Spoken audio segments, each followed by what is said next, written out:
They told me to clear out my room so my sister could have better Wi-Fi. That was the moment I knew I was done trying to belong.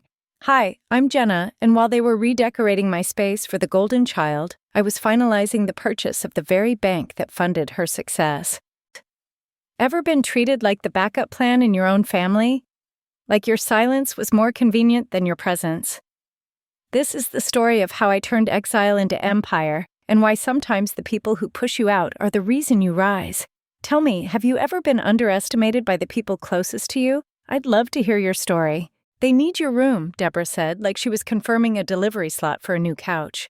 Her words didn't land like a request. They landed like policy. I blinked once, twice the way you do when something unexpected doesn't entirely surprise you.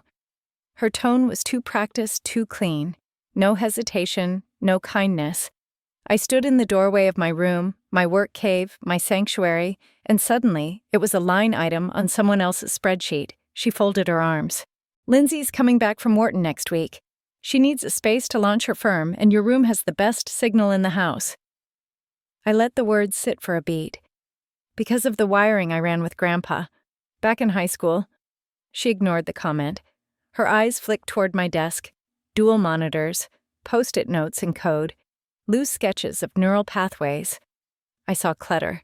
She saw an eyesore. You'll be fine in the garage. We cleared it out this morning. I didn't flinch, but something in me folded quietly. The garage, of course.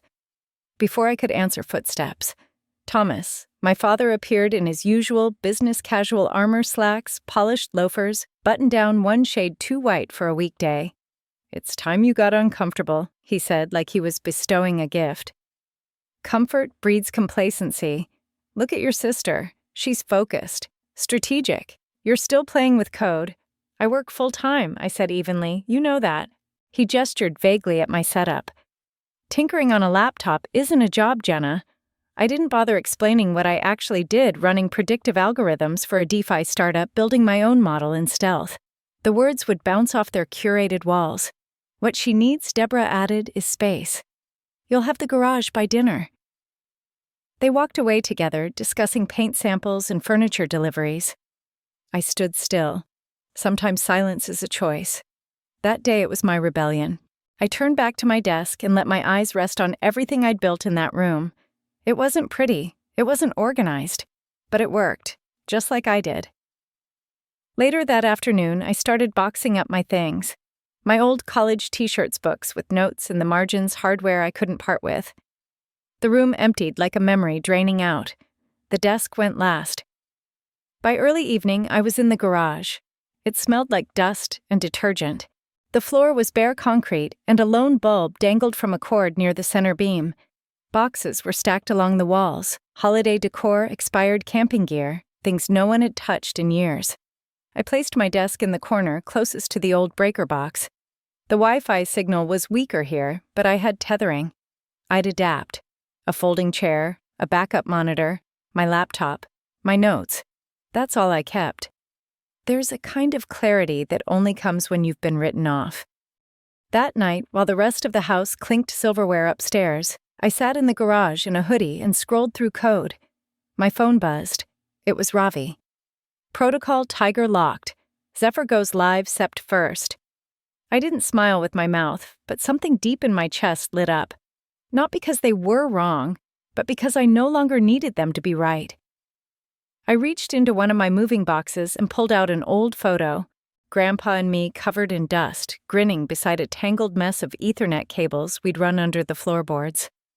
Better connection now, he'd said with a wink. He was the only one who ever looked at me and saw more than a hobby. I sealed the last box and placed my house key on the desk they said wasn't real work, right under the framed family photo Deborah insisted on keeping in the hall. The one where I'd been cropped out by a bouquet. They think they'd shoved me into a corner, that they'd shrunk my world to 4 garage walls. But they'd actually handed me something else, space. And from here, I had a much clearer view. They thought I was working out of a garage. They weren't entirely wrong, but they were years too late. My little startup had outgrown solder burns and late-night energy drinks. It now lived on the 39th floor of a high-rise in downtown San Francisco, tucked above the kind of law firms and hedge funds that never looked up. No company logo, no front desk, just a security badge and silence. I scanned into Zephyr HQ on a Thursday morning. The elevator didn't ding. It just whispered open. Inside the hallway stretched like a runway glass walls, matte black panels, natural light pouring in from floor-to-ceiling windows. My heels didn't echo. They glided. At the far end of the office, Ravi looked up from a bank of screens. He wore his usual uniform navy hoodie old sneakers and a mind that could take down Wall Street with 5 lines of code. "We're ready," he said. No greeting needed. "Status on Meridian," I asked, walking past biometric scanners and into the main command suite. "Acquisition finalized last night. Full control as of 3:12 a.m., he said. He didn't smile, but I knew what that meant. Meridian. Trust my family's bank, the one they used to fund Lindsay's tuition and their latest backyard remodel, was now under Zephyr Technologies, legally, quietly, and irreversibly. I nodded. And the protocol's Project Tiger is stable. Smart layer active. Flags suspicious flows based on anonymized markers. AI's already cross-referenced 10 high-risk family foundations. He slid a tablet toward me. The screen pulsed with data flows, names, timestamps. I tapped through folders. Mitchell Family Trust, Langston Equity, personal transfers tagged consulting services. I didn't flinch when I saw familiar names. Thomas Deborah Lindsay. I'd known this was coming. Maya stepped into the room, tablet in hand, cardigan pushed up to her elbows. Audit interface is live, media crawl prepped if needed. She handed me a hard copy brief, her handwriting tidy along the margins. Want to test full lockdown? Not yet. I walked to the central screen, tapped into Project Homecoming, a folder of carefully organized breadcrumbs. Years of quiet bookkeeping, names of shell companies, assets hidden behind cousin-owned LLCs. All of it tied to family accounts they'd insisted didn't exist. All of it now under my control. "You okay?" Ravi asked softly. I looked out the window. From here, San Francisco didn't look like chaos. It looked like symmetry buildings, movement possibility. "I'm fine. Just remembering a story." A memory of Grandpa surfaced. The two of us in the basement, him rewiring old modems while I asked about algorithms he didn't understand but pretended to. "If they won't give you a seat at the table," he once said, "build your own damn table and sell them the chairs." We had laughed then. It sounded like a joke. Turns out it was a blueprint. I gave the signal. "Push the last confirmation." Ravi nodded and entered the command.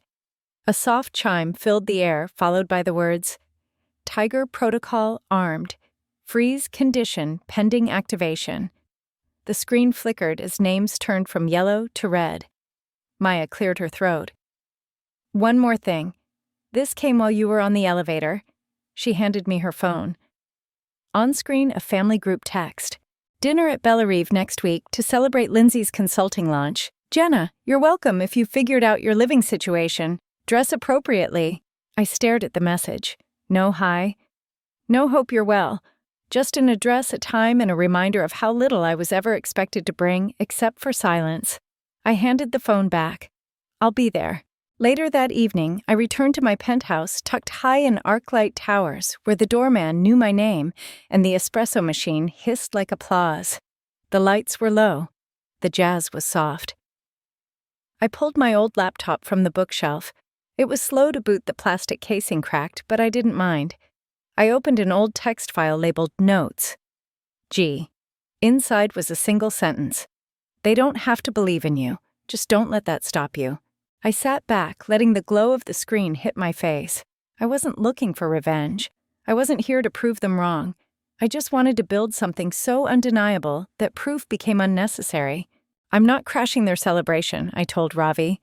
"I'm just changing the guest list." He raised an eyebrow, but didn't argue. He knew better than most that when I made decisions, they came pre-calculated. We were in Zephyr's internal war room, a space that felt like the inside of a server, cool, quiet, efficient. Screens lined the walls, displaying real-time market data and regional bank integrations. It was late summer, and outside the windows of Arclight Towers, the city glowed gold and steel. Inside, I was preparing for a dinner that wasn't mine. Ravi scrolled through a tablet.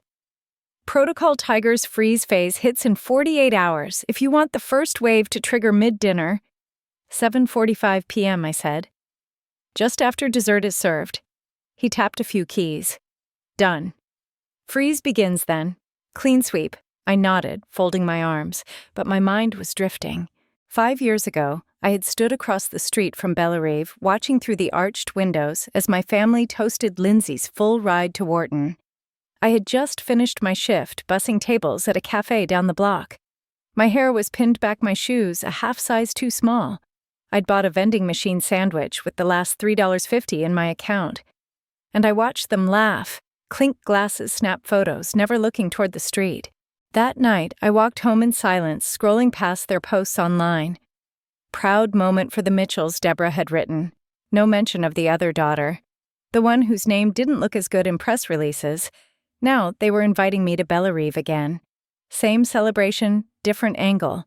This time it was Lindsay's consulting firm. A rebrand of the same spotlight. And once again, I wasn't expected to matter. Maya walked in holding a dry cleaning bag. Your dress just arrived. Black. Structured. Subtle shoulder detail. I smiled. She knew me well. And the shoes, I asked. Low heel, pointed toe. Quiet power. Perfect. Ravi glanced up from his screen. You don't have to go, you know. Freezing their accounts doesn't require presence. I looked at him, voice calm. I want them to know exactly where the silence came from. He didn't respond. He didn't have to. Later that evening, I stood in my penthouse closet, staring at two outfits, one I would have worn 5 years ago, and the one Maya picked today. I chose the new one. My concierge called up from the lobby. Ms. Mitchell, your driver's en route for tomorrow evening. Would you like the table reconfirmed under your name? I paused. No, leave it under theirs. I sat down at my desk and opened Zephyr's internal ledger. Each team lead had a private field, one line only, no edits after submission. I typed mine. This isn't revenge. This is accounting. I hovered over the confirm button, then clicked. The record sealed. The next morning, I visited our secure vault 2 floors down. Behind a biometric scanner and a retina lock inside a matte black drawer was the one item I rarely used my Zephyr Prime card. It had no name. Just a clean black surface with a soft Z etched in the corner. No logo, no tagline. The kind of card that worked everywhere and whispered nothing. I held it in my palm for a long moment before sliding it into my clutch. It wasn't just a payment method, it was punctuation. Before leaving the office, I reviewed Final Ops. Tiger Phase 1 would silently detect and flag suspicious activity, anything resembling money laundering, tax evasion, or unsecured internal transfers. Phase 2, scheduled for 7:45 p.m., would issue automated freezes across linked personal and corporate accounts. No press release, no emails, just a very quiet shift in control. That night, I ate alone at the bar in my kitchen, roasted vegetables, grilled salmon, sparkling water with a lime wedge. It was the kind of meal no one ever asked me to make, and no one ever noticed I preferred. I cleaned the dishes slowly, then packed my clutch Zephyr card, a compact mirror. No apology. As I zipped it closed, a memory surfaced, one that had visited often, but never stayed. Lindsay, age 17, at her high school graduation party. Deborah handing her a diamond bracelet, Thomas giving a toast. I was in the kitchen plating hors d'oeuvres. When someone asked where I was, they laughed and said, "Oh, Jenna's around. She doesn't like the spotlight." They were right. I didn't like the spotlight, but I did like control. I looked out the window at the skyline, clean lines, stories stacked like data rows. Below, the city moved without asking who built it. Let them toast, I murmured to no one. When the corks pop, so will the illusion. She lifted her champagne glass. I reached into my clutch and pulled out something heavier. The dining room at Bellerive was designed for people who'd never needed to speak loudly to be heard. Light spilled from low-hanging crystal chandeliers bouncing across cutlery that probably had names and stories of its own.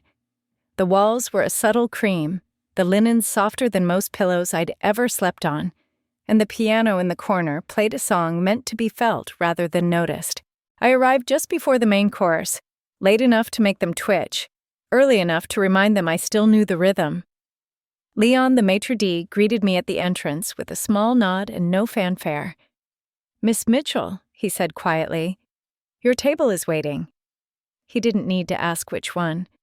I walked in cool air, wrapping around my shoulders like silk. Their table was round-centered near the windows, farthest from the kitchen, closest to the view. The city shimmered behind them, a perfect postcard. Deborah's eyes widened slightly when she saw me. "Jenna, you actually came." "I wasn't sure," my father added, not looking up from his phone. "We already ordered."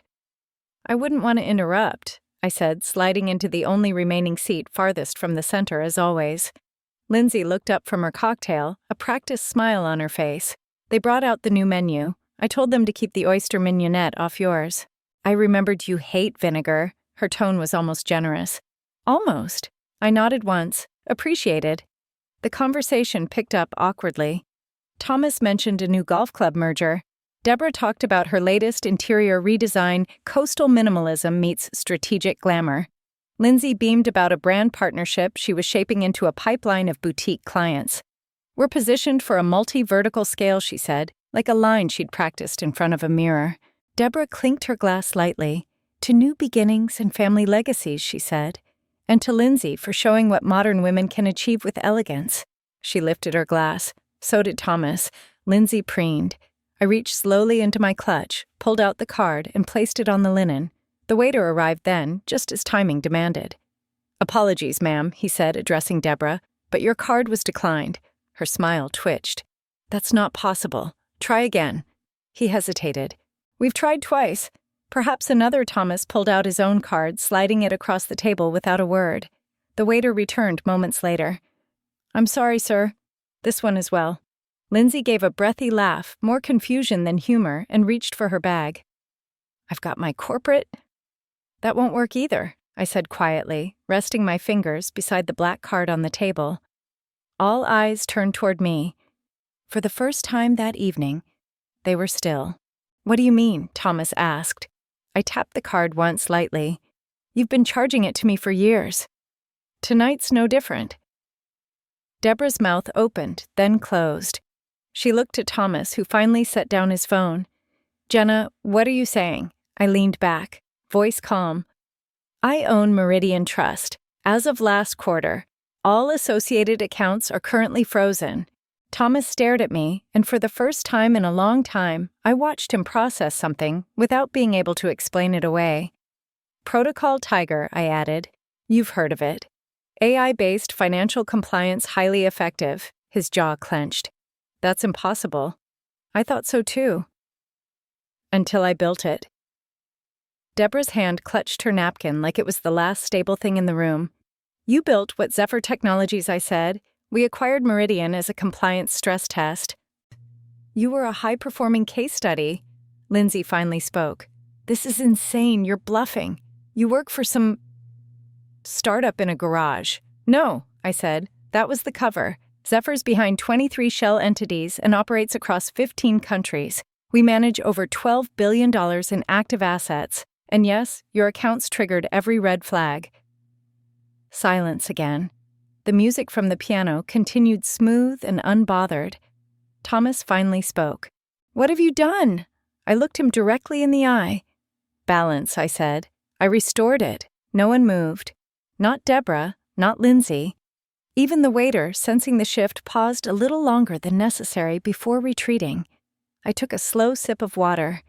The bubbles tickled like irony. They sat in front of me, my father, who once told me discomfort builds character, my stepmother, who curated every family photo I didn't appear in, and Lindsay, who bathed in spotlight without ever wondering who wired it. And now every credit stream they once called secure was under a lock I created. No need to yell, no need to gloat, just precision. I didn't stand. I didn't need to, because this time they couldn't look away. They didn't call me daughter, but the SEC called me first thing Monday.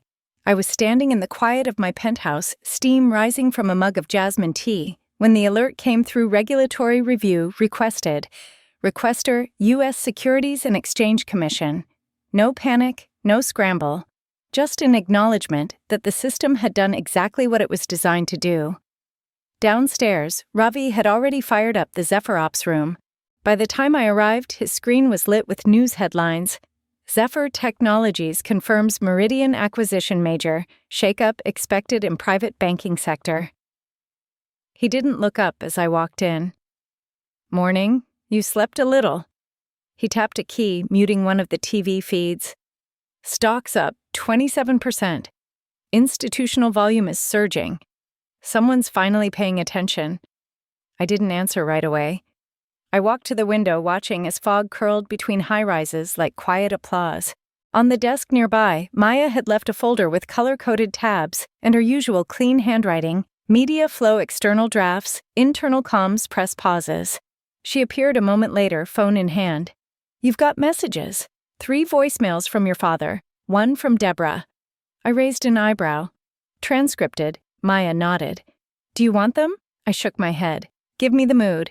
She flipped through her tablet. Thomas is angry, very, what have you done? What have you? Deborah's emotional mentions family a lot uses the word betrayal 5 times, and Lindsay Maya hesitated. She was let go this morning. Her firm said it's a strategic restructure. I blinked slowly. Of course it is. She slid a new folder toward me. You asked for a sample op-ed. I wrote 1 draft. Tone restrained, firm, reflective. I glanced at the title, The Value of Building Quietly. I didn't open it. Instead, I walked to the far end of the room where a private media station was set up. No press, no entourage, just a mica lens and a button marked Record. Ravi looked up. You sure? I nodded. I centered the frame and began. We don't build to prove anyone wrong, I said. We build because the world doesn't wait for validation.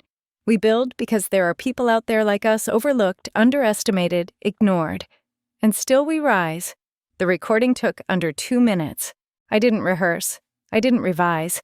I simply spoke, then stood and walked away. Maya would know what to do with it. Later, I returned upstairs. My penthouse was spotless, every surface curated with purpose-scented candles that never overwhelmed textures that never shouted. The quiet felt earned now, not empty. I sat at my desk and opened my email. The inbox pinged with requests Bloomberg, Forbes, TechCrunch, even the Times. All declined. Instead, I scrolled through system logs. Tiger Protocol had completed its first full sweep. 10,000 flagged flows. Hundreds of trusts unraveled. Jenna Mitchell, the invisible daughter, had turned the ledger against legacy itself, and I still hadn't returned a single call. My phone buzzed. Another message from my father. This one didn't have words, just a photo of our old house in Palo Alto. Caption: Still home if you want it to be. I stared at the image for a while. The porch looked smaller than I remembered. The roses out front were still overgrown, like they didn't care about tidiness or legacy. I didn't respond. Instead, I walked to the media board Maya had mounted on the south wall. A large whiteboard filled with pinned clippings, proposals, and sticky notes. At the center, one photo was circled in red. A modest craftsman-style home, shuttered windows, faded paint, the garage. I stood there for a long moment, remembering the cold floor, the box of old wires, the way silence hummed when no one else was listening. That space had been exile once. But it had also been the beginning.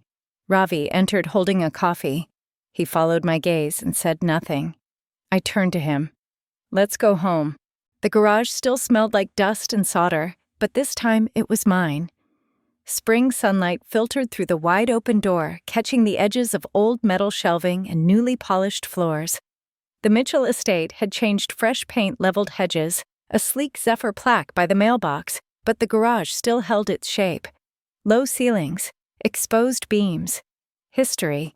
It had been restored, but not erased. That was the point. Inside, folding chairs lined up in neat rows. A few dozen high schoolers sat wide-eyed, laptops, open water bottles rattling quietly. I stood in front of them, no microphone needed. When I was your age, I said this space didn't look like this. There was no projector, no AC, no snacks in the corner. Just an old desk and a stubborn heater that clicked louder than my keystrokes. A few students chuckled. I gestured to the walls. But I wrote my first algorithm right here, sitting cross-legged, coding through the night because I believed something better was possible. even when no one else believed in me. Near the front, a girl in a denim jacket raised her hand. "Did you always know you'd do something big?" I smiled. "No, but I knew I'd build something no one could ignore." In the back, Maya stood quietly by the coffee table, clipboard in hand. When the talk ended, she approached with a folded sheet of paper.